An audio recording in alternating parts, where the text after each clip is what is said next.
प्रिय दर्शकों, कैसे हैं आप सभी। उम्मीद करते हूँ कि आप सभी अपने परिवार के साथ बहुत कुशल मंगल से होंगे।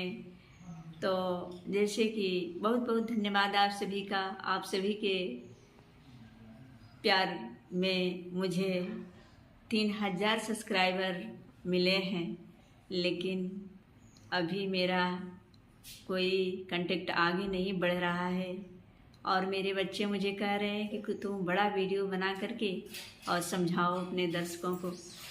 तो उम्मीद करते हैं कि आज मैं बड़ा वीडियो बनाने जा रही हूँ।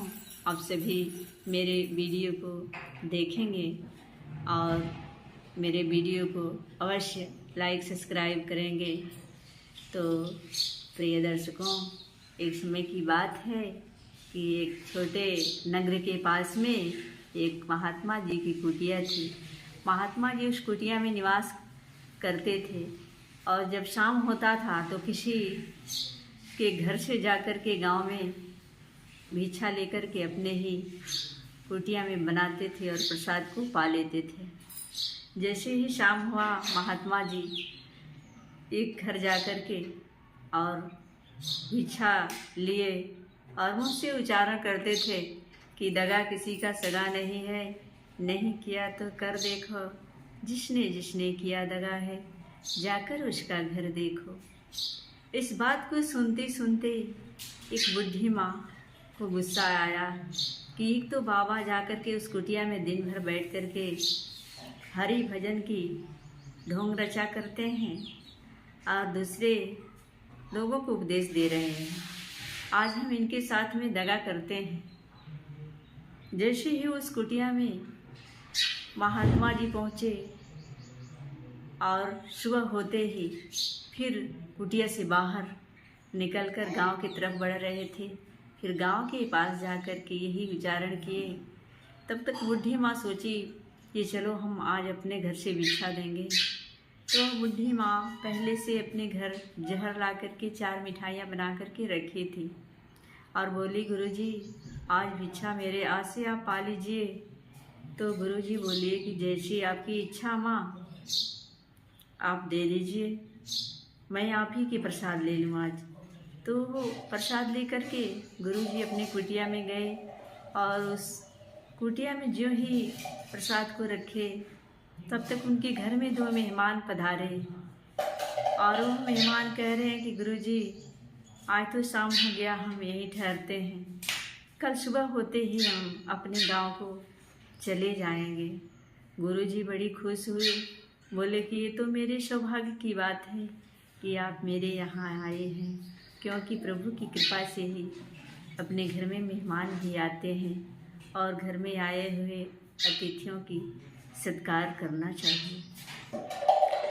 और गुरुजी वही 4 मिठाइयाँ 2-2 मिठाइयाँ दोनों बच्चों के हाथ में थमा दिए और बोले, आप मेरे पास तो कुछ है नहीं, इसी ही प्रसाद को ग्रहण कर लीजिए और सो जाइए। जैसे ही वो बच्चे मिठाइयाँ अपने को ग्रहण करके सोए, रात भर तो गुरुजी सोए थे। फिर सुबह हुए, बच्चों के पास जाकर के देखे कि भाई बच्चे अभी तो उठे नहीं, हो सकता है बच्चे सो गए होंगे, थके हारे बच्चे।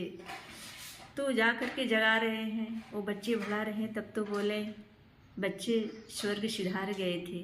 और वह बच्चे उसी बुढ़ी माँ के 2 बेटे थे जो बाहर में कमा रहे थे और शाम हो जाने की वजह से वो किसी साधन के ना होने से उस कुटिया में ठहरने का स्थान चुने। जैसे ही हलचल हुआ उस नगर में, बुढ़ी माँ ने भी आई। जब वो बुढ़ी माँ बच्चों को पहचान गई, बहुत रोई और बोली कि गुरुजी आप बिल्कुल सत्य कह रहे थे कि दगा किसी का सगा नहीं है, नहीं किया तो कर देखो, जिसने जिसने किया दगा है, जाकर उसका घर देखो।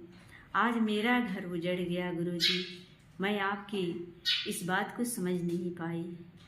और उस नगर वासियों से बोली कि इसमें मेरे गुरुजी का कोई दोष नहीं है, गुरुजी बिल्कुल सही भक्ति करते हैं और हम सभी को भक्ति करना चाहिए।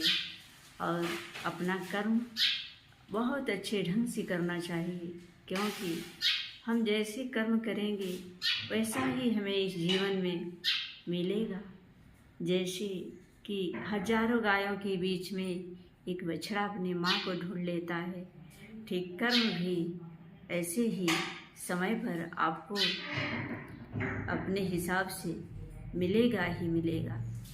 तो इसलिए हम कोशिश करें कि जीवन में हमसे कोई गलती ना हो। बड़ी प्यार से बोलिए जी। धन निरंकार जी, महापुरुषों जी।